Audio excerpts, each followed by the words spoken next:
Today, we're going to talk about great guy, but no chemistry. Should I see him again?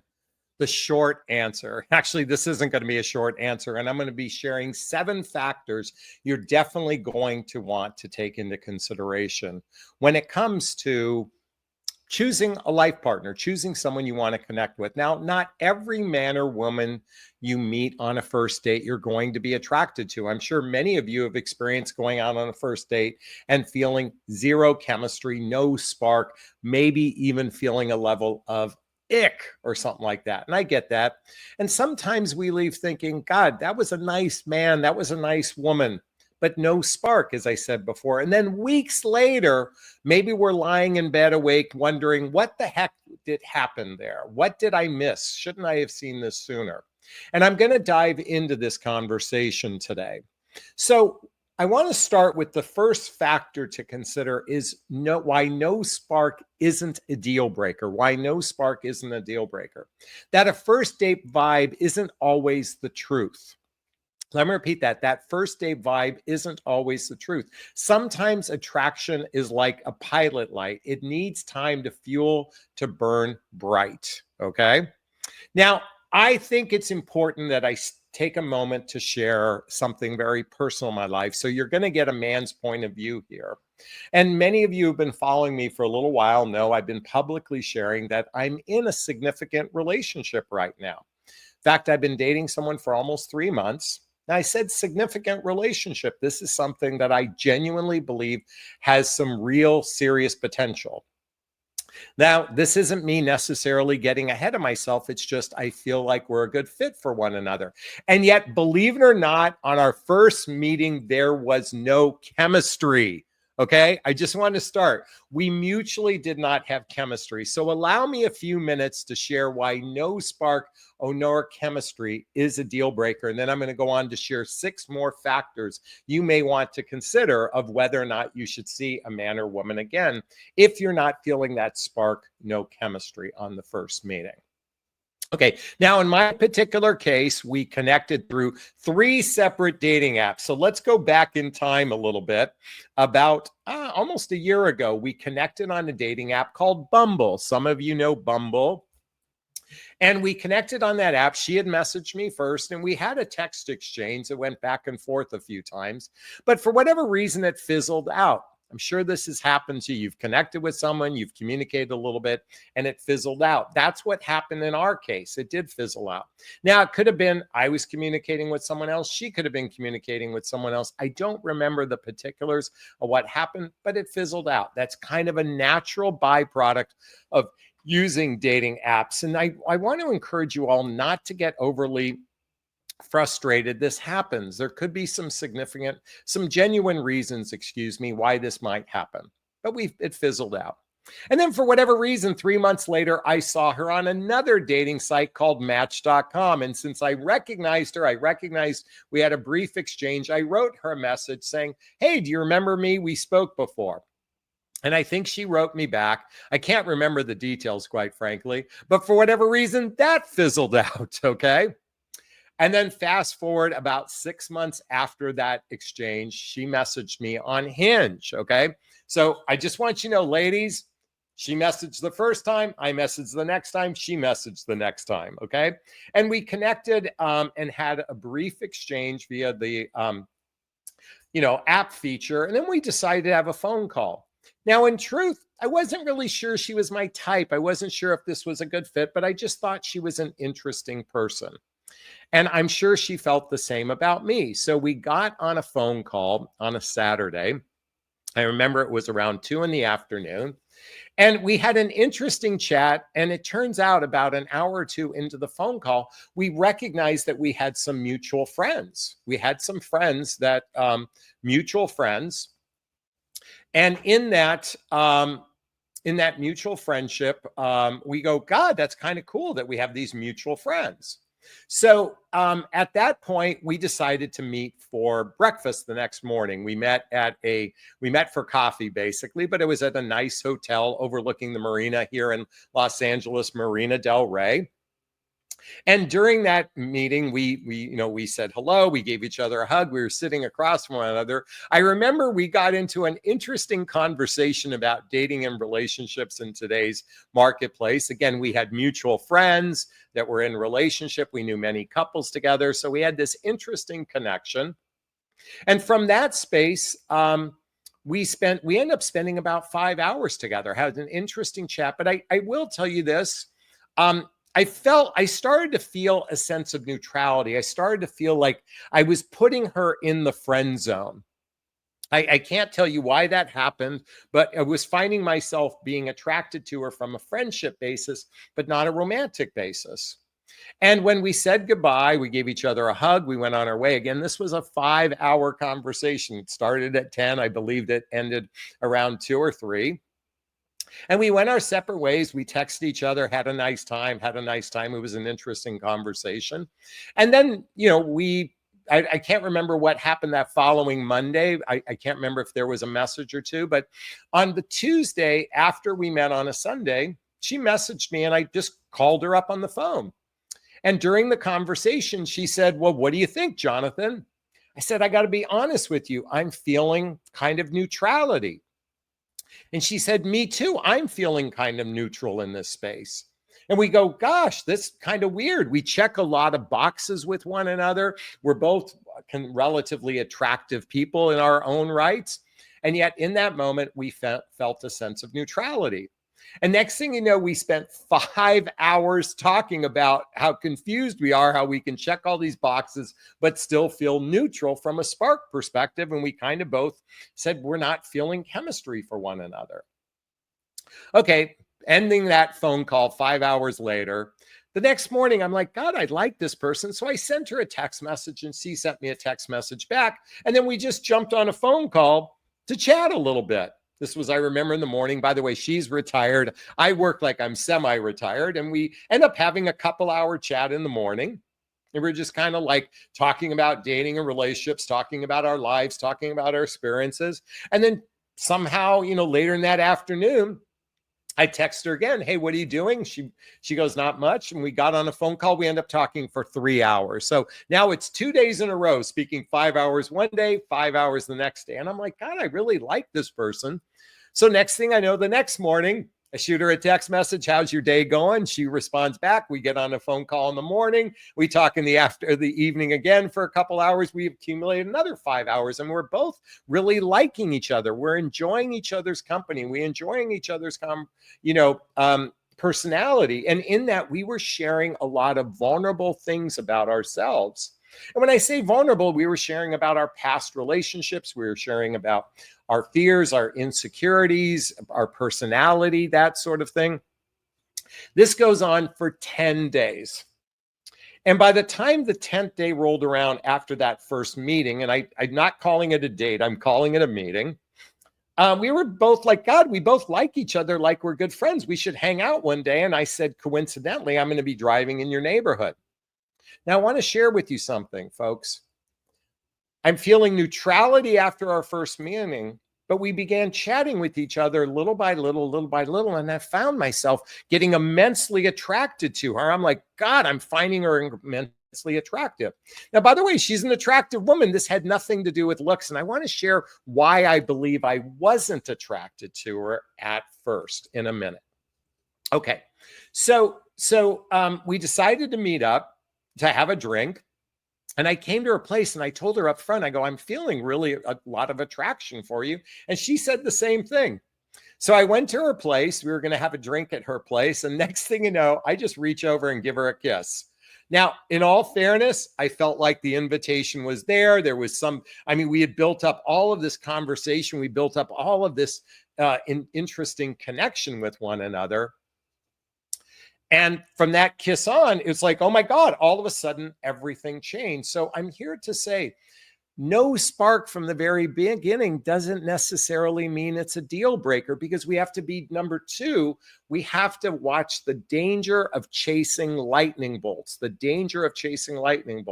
Instant fireworks can be fun, but they can also blind you to red flags. The slow burn often lasts longer. So in this connection that we were spending, and we had because we were connecting at a friendship level, we weren't in the confines of the pressure of dating. We shared from our hearts. We shared about who we were, like two people that were friends.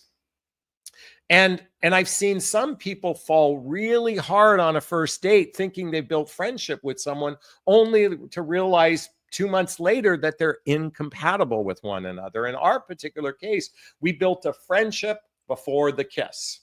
So we have to be careful chasing lightning bolts. And let me explain why. And this is something I learned now that I've experienced this is, if I look at my last two relationships, many of you have been following my channel know, and some of you can relate to this, I'm an anxious attachment style. If you're not familiar with the book,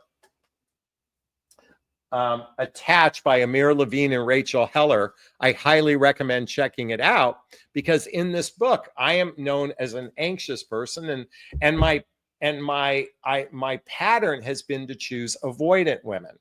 I am highly attracted to avoidant women for whatever reason on an energetic level. They are like a magnet to me. I'm not a magnet to them. I am magnetized to those types. Now, there's nothing wrong with an avoidant person. It's just a different attachment style. And what I found is lightning bolt can oftentimes mean it's an involuntary response to an insecure attachment style. Can someone write that down? That lightning bolt, that intense chemistry can be an involuntary response to an insecure attachment style. And that's what I was experiencing in that moment, was an insecure attachment style, or in those previous relationships. But for whatever reason, I wasn't insecurely attached to this person. And because of that, I was in a state of neutrality. Now, why is this important? Because I want you to understand the third factor, how curiosity fuels connection. How curiosity fuels connection. When you genuinely want to know someone's story, their thoughts, and their dreams, you create intimacy that can turn into attraction. Let me repeat that. When you genuinely want to know someone's story, their thoughts, their dreams, you create intimacy that can turn into attraction. She became more and more attractive to me as I got to know her personality, as we were able to share at a really deep friendship level. And I even remember one night she had asked me a question that no one had ever asked me before, and it made me look at her differently. There's something about curiosity. There's something about how curiosity fuels connection. And when someone is genuinely curious about you, that can elevate attraction. You see, folks, we have been so indoctrinated in believing that attraction, entertainment, romance, and physical connection leads to relationship success. In fact, we oftentimes hyper focus on the physical attraction and being entertained by a person. I've heard women tell me, if a man doesn't entertain me on a date, I wouldn't ever consider another date. That's all ego-based. It's not heart-based. And so when you're operating by the need to be entertained, the need to be romance, whether you're a man or woman, you're setting yourself up for potential relationship failure. Because I'm here to say from personal experience, that genuine connection is about connecting at a friendship level. And by the way, you need the physical level too, but I'm here to say the friendship level can actually grow attraction, because number 4, emotional safety as a secret ingredient. Emotional safety as a secret ingredient. When someone feels relaxed, seen, accepted, that's when their best self shows up. And that's when chemistry oftentimes blooms. I'm going to repeat that. When someone feels relaxed, seen, accepted, that's when their best self shows up, and that's when chemistry can bloom. So yes, chemistry can grow, attraction can grow. You know, it's funny. She laughed at my awkward joke instead of judging it, and I instantly felt more drawn to her. This is little by little. When we were building emotional safety with one another, we were drawing closer to one another at a heart-centered level instead of the performative level we're oftentimes used to in our current dating environment, because it hyper focuses on attraction, entertainment, romance, and physical connection, and not enough heart connection. And whether you're a man or woman, why men and women can be late bloomers in attraction. I know you've heard that men are visual creatures, and that's certainly true, but some men don't register their feelings right from the get-go. Some women don't register their feelings right from the get-go. And then when they experience a person's kindness, humor, presence over time, that's when it hits us like a freight train. Do you realize up until about 50 years, or excuse me, up until about 30 years ago, most everybody fell in love with someone that they already knew. They were already in their environment.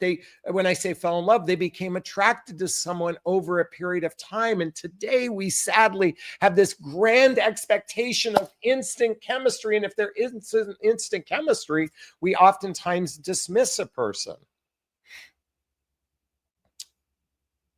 There's late bloomers to attraction.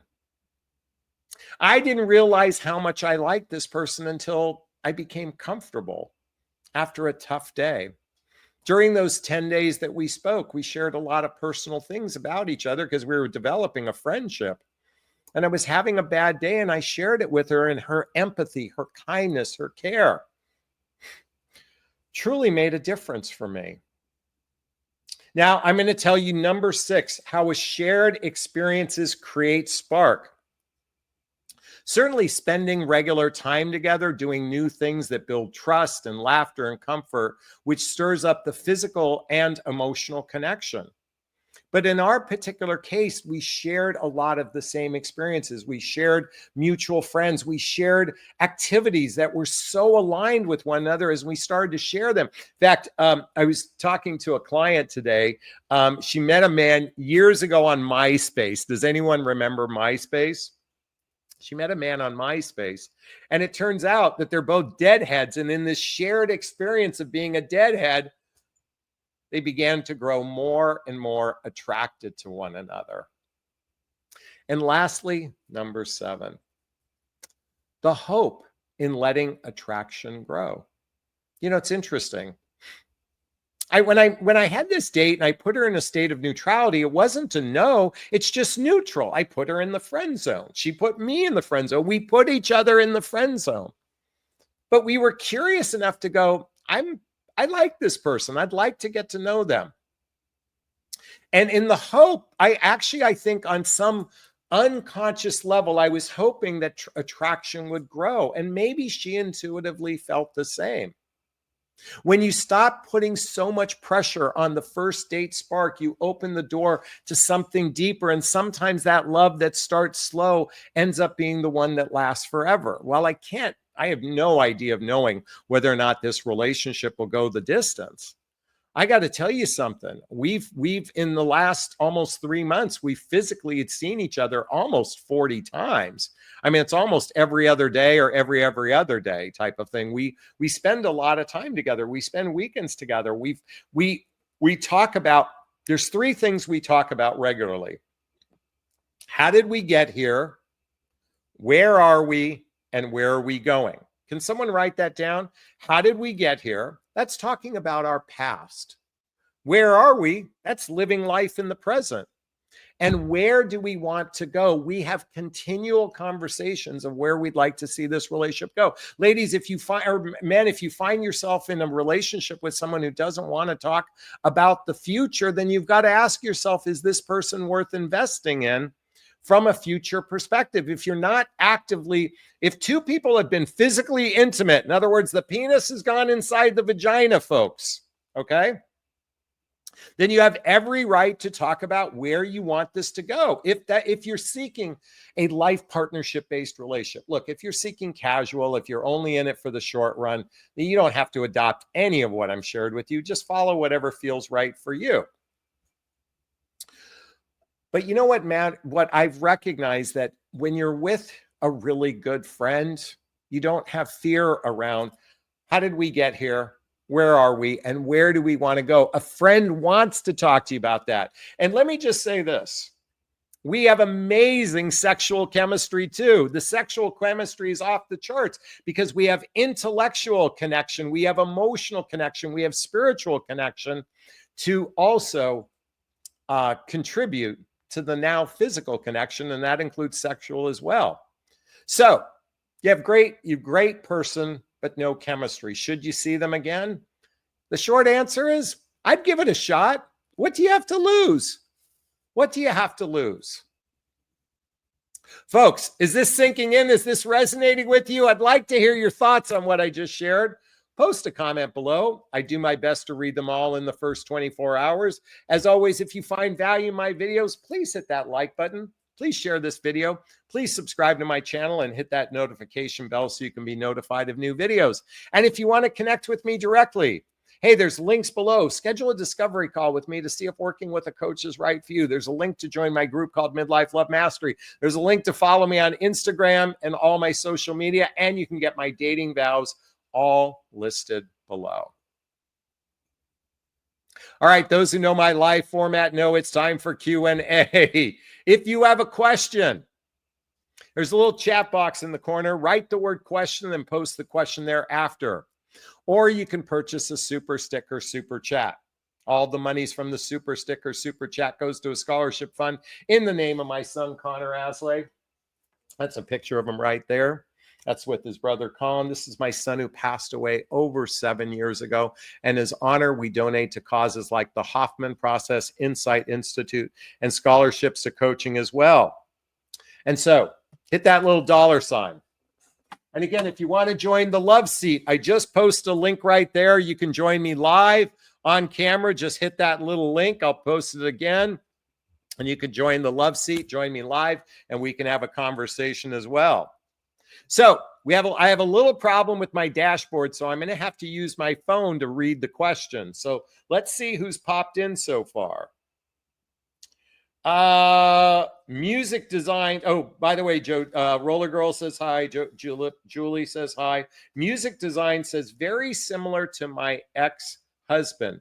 Phone friends for 2 weeks. First meeting, no attraction. Didn't want to date him. Second time face-to-face. Chemistry kicked in. Music design, that's exactly what I'm talking about. That's exactly what I'm talking about. Julie says, I talked to a guy on the phone for a while and was not interested. As we talked more, we later met and had lots of chemistry and good connection. There you go. That's a perfect example of what I'm talking about. Roller Girl points out, that's a good thing, friend zoning each other. Yeah, I'm kind of here to to encourage. Maybe we should start from the friend zone, just like Monica and Chandler from Friends. Remember Friends, the show Friends, Monica and Chandler? They had developed this strong friendship. And then when they had sex, it exploded it to a whole nother level. What if we develop friendship first, put everybody in the friend zone first, get to know each other at a friendship level, and then see if the sex could ignite the relationship?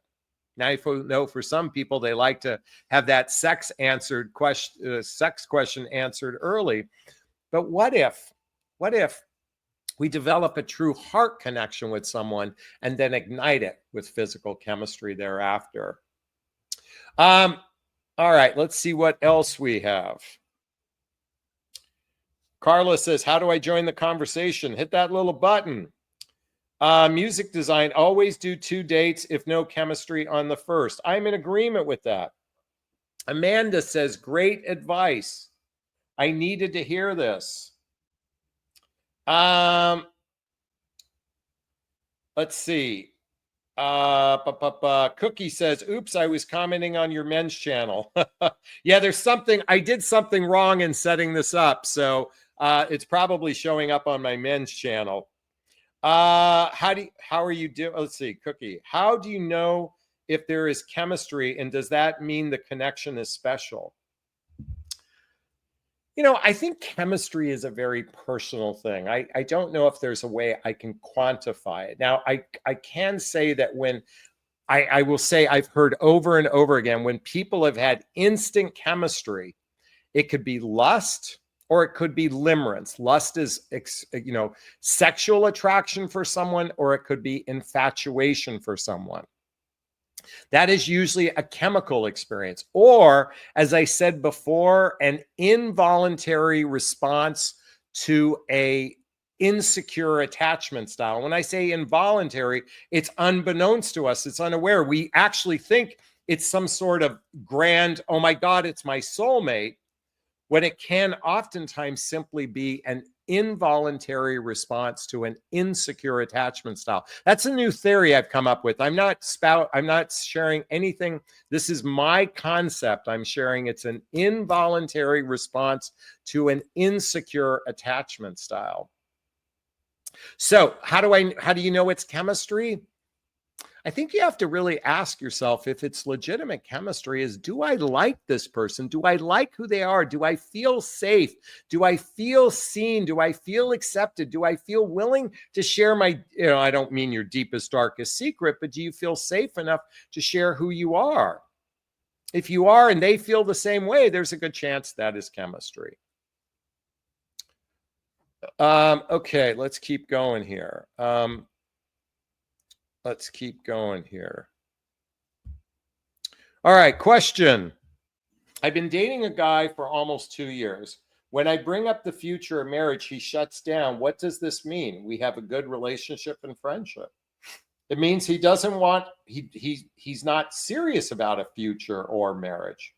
But you have to ask yourself, what matters most to you? If you want to get married, if you want to blend lives, and he's unwilling to talk about it, you have to ask yourself, do you want to be in relationship with someone who doesn't want to talk about a future? It sounds like Julie, how often do the two of you see each other?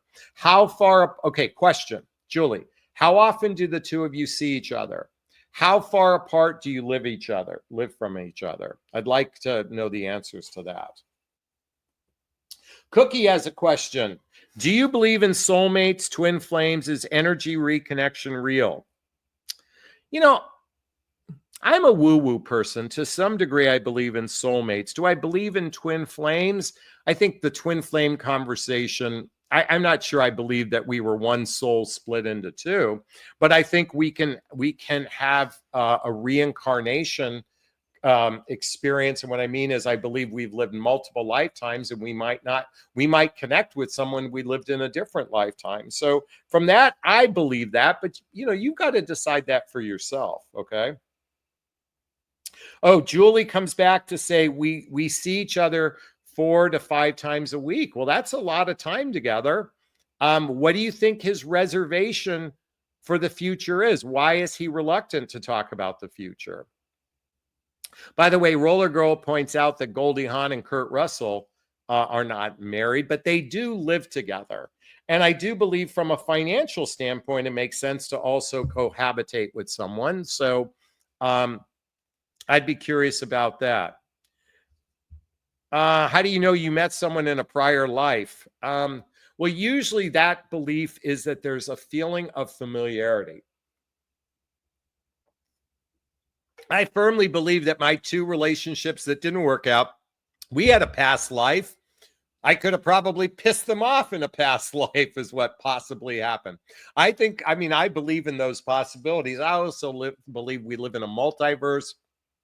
I also think time is infinite. There's so many things I believe that's kind of radical thinking. So yeah, I would venture to say that. Okay. All right. I was just telling Zen Maiden said, I was just telling my daughter this tonight.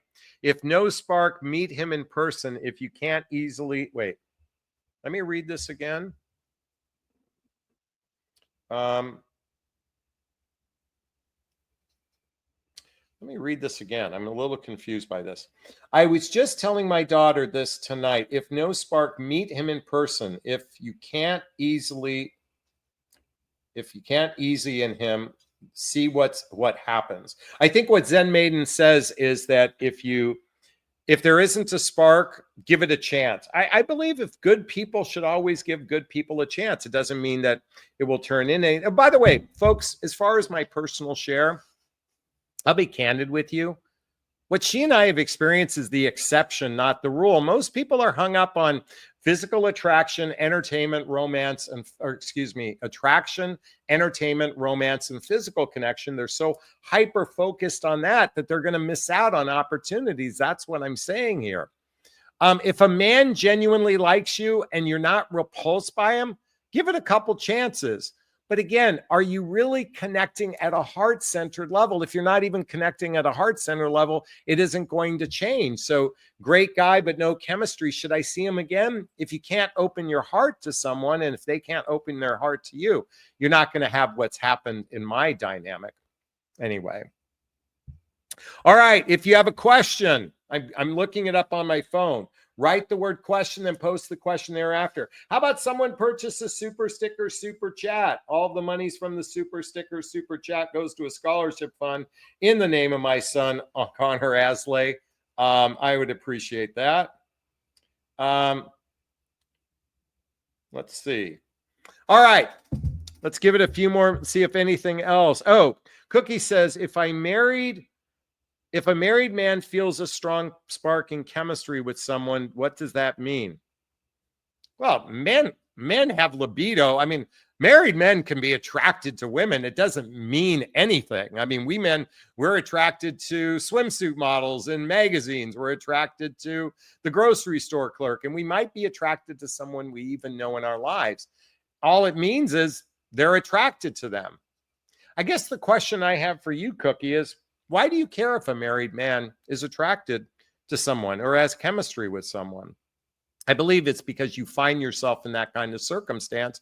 But do you honestly want to be with a married man?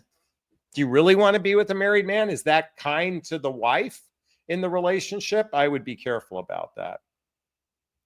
Roller Girl says, do a meet and greet if there's a mustard seed of spark between you. You can say you tried. Yeah, I mean, I think what was nice about our space was, in my relationship, is we were neutral. We weren't a no, we just weren't a full yes. Do you see the difference? We weren't a no, we just weren't a full yes. We were neutral, and we both operated from that space. And I'm so fucking grateful that we got curious about one another. I am so radically grateful that we became curious about one another, because I wouldn't be in this relationship. And I really genuinely believe I'm in probably the best relationship I've ever had in my life, because we led with curiosity. Okay. So anyway, let's see what else we have here. All right. Oh, here we go. Finally, the messages came in. All right. Finally, these messages have just popped up. Roller Girl says, I could call it an island test. Would I want him on a deserted island or to stay with friends? That's a really good, I like that. The island test. Okay. Whitty says, I like that. From neutral to yes, not from no to yes. Yes. I should have said this in the earlier part of the conversation. We weren't a no. Like, it wasn't like I was like grossed out by her. I don't think she was grossed out by me. I think part of the issue is we were both a little vain. I'll be candid with you. We're both in our 60s, and I think we still have eyes of 45-year-olds. Okay. I think I'm going to own it. She owned it with me. I find her incredibly attractive now. I'm very grateful for her. In fact, I'll show you all. I'll show you all a picture. Bear with me one second. Where is that picture? So we went and saw Zoolander at the Hollywood Cemetery. So here's a picture of the two of us at the Hollywood. Oops, let me just, too much light and showing. So that's the picture of us. We went to the Hollywood Cemetery and we saw Zoolander. Very excited about that. If you haven't ever heard about the Hollywood Cemetery, during the summer they basically, you're in between Walter Matthau and George Burns's cemetery plot, and you're watching a movie. Actually, it's a grassy area. There were no bodies underneath us. But anyways, we started from a place of neutrality, but we were still curious about each other. Witty wants to point out, lovely couple. Roller Girl says, very nice picture, very cute picture. Thank you. Witty says, I've been there. Paltry wants to know, cemetery? Yeah. By the way, Ben Stiller from the movie was there sharing his perceptions about the whole event. So it was a lot of fun. So yeah, it was at a cemetery. Very cool. By the way, they do yoga classes during the week at this cemetery. There's a big gigantic park area in the middle of the cemetery. I mean, there were thousands of people there watching the movie. It was the coolest thing. Very cool thing. So anyway, just thought I'd share that with you all. Okay. Yes, Witty wants to point out it's called the Hollywood Forever, and for people who worked on movies and are buried there. Yes, a lot of famous people are buried there. So very cool. Like I said, Walter Matthau. Who else? I mean, gosh, anyways, just a cool place. So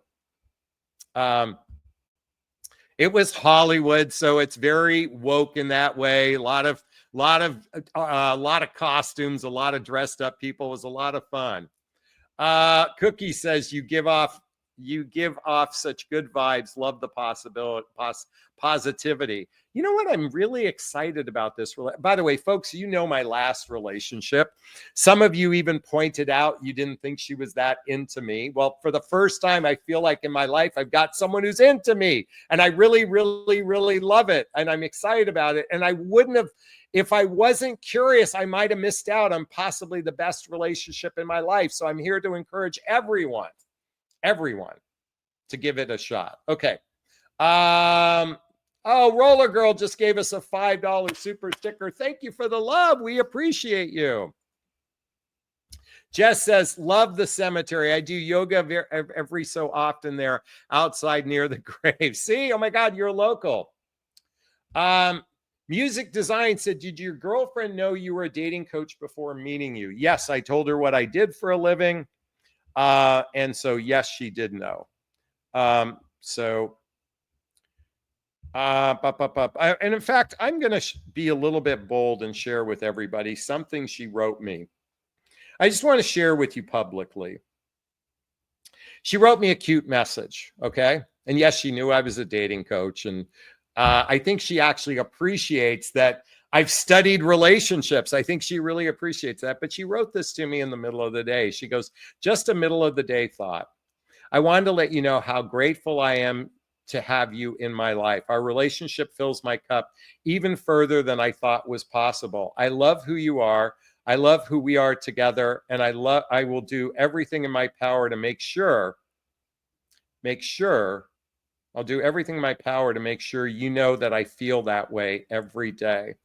And then she went on to say, every day is a gift, and I'm so glad I get to spend them with you. And by the way, if I read my message that I sent her this morning, it was exactly similar to that. Folks, I'm here to say that I am now in full belief that love is absolutely possible. Yes, it is a shit show out there. Yes, it is the Hunger Games. Yes, it's a lot of dysfunctional people. But I genuinely believe when two people have done the inner work, they've done the personal development, self-help, spiritual work, they've gone introspective, they go inward, and they show up as an emotional grown-up who is intentional about wanting to be in a life partnership, relationship from the vantage point of not what I can get, but what I can give. And when two people show up as givers in relationship, and they show up wanting to please the other person, to be of service to the other person, when two people do that, something miraculous happens. And it's called L-O-V-E, L-O-V-E. Sadly, and I get it, it's tough out there. You might meet this great guy and there's no chemistry. But imagine if we've passed up we've chosen all the wrong people and we've passed up always the right person. What if it's not about chemistry? What if it's about connecting at a heart-centered level? I highly recommend everybody reading the book. If the Buddha dated, It throws out the bullshit gender rhetoric and says, how can we humans date at a heart-centered level instead of the performative level of attraction, entertainment, romance, and physical connection? Because I'm going to tell you something, folks. I genuinely love this person. It's probably the best relationship I ever had. I know it's barely 3 months old, but I feel that for this person. Men know when they found the one. They do. And they want to tie that person down. They do. Men know it pretty quickly. When a man is open to love, when he's closed to love, he's going to be like that person talked about that won't speak of it. You know, the person that you've been with for 2 years that doesn't want to go there. When a man is in love and he's open-hearted, he wants to tie you down for life. Anyway, Music Design says she sounds very open with her emotions. Oh my God. She shared with me her journal. I mean, to listen to her share from her journal, she's incredibly introspective. She's, intelligent. 3.88 grade point average. She went to Boston University. I mean, really bright gal. I love her intelligence. I love her emotional maturity. I love her spiritual connection. And yes, we have great physical connection now as well. I'm incredibly grateful for that. Lisette says, I'm happy for you. Thank you so much. Roller Girl is in the house. Great book, If the Buddha Dated. I agree. By the way, does anyone want to join the love seat right now? Join me live right now. We can have a chat about this. Let's see what else we have here.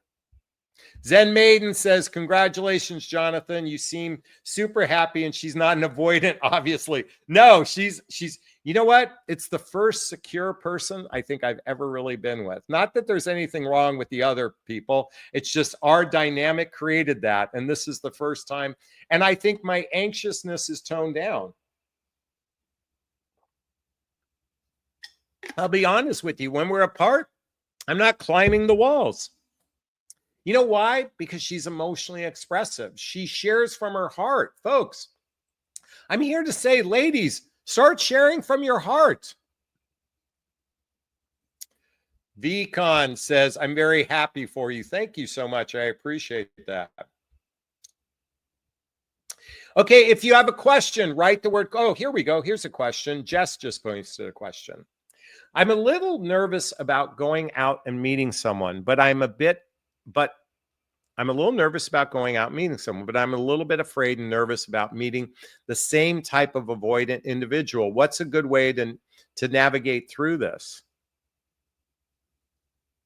Well, if you go in with a predisposition, you're going to experience what you want. So you can reframe this as, I'm going to go in open and receptive to love. I'm going to go in thinking of it positively. I'm going in with an open heart. I'm going to go in. You can change the narrative. You can say, I'm nervous, or you can say, I'm fearless. I fearlessly go in being curious, being open-minded. You can change the narrative. Now, it takes a little practice to do it, but you can change the narrative. Cal says, I always give a guy a second chance unless he's super creepy like Crow or something. We all have off days. Crowburger. I don't know who that is. Roller Girl wants to know when her birthday is. Mid-January. So I think that makes her an Aquarius. And I'm a Leo. Can someone run our charts? I'm a Leo. She's an Aquarius. Lady Satya says Cal Gal. Okay. Oh. So to finish that thought, Jess, what's a good way to navigate it? I'm here to suggest change your language. Go in, just instead of saying I'm nervous, saying I'm open and receptive to love. I'm going to remain curious. I'm going to go in confidently. Because if you're projecting that if you already know that they're an avoidant individual, then I guess the question is, why do you want to meet? That would be another question. If you know they're an avoidant, why would you want to even meet an avoidant? I would invite you to answer that question for yourself. Why do you want to meet an avoidant? These are great questions. By the way, if you have a question, write the word question, then post the question thereafter. or you can purchase a super sticker, super chat. All the monies from the super sticker, super chat goes to a scholarship. By the way, someone keeps saying, why do you do this to your hair? It's because my hair feels like sometimes it's floppy on my head. So that's why I do that. Zen Maiden. Yes, agree. Anxious avoidant dynamic can make someone more anxious. I love an avoidant. He's a beautiful person, and I have to learn a lot about the differences. I'm curious to. Again, I would read the book Wired for Love by Dr. Stan Tatkin to understand yourself. It's called How to Understand Your Partner's Brain and Attachment Style Can Help You Diffuse Conflict and Build a Secure Relationship. I highly recommend reading this book. Roller Girl says, love Leo, love Aquarius. Well, are there any signs you don't like, Roller Girl? But are you saying that a Leo and Aquarius is a good match? Hey, well, let's test. Hey, Google, is a Leo man and Aquarius woman a good match?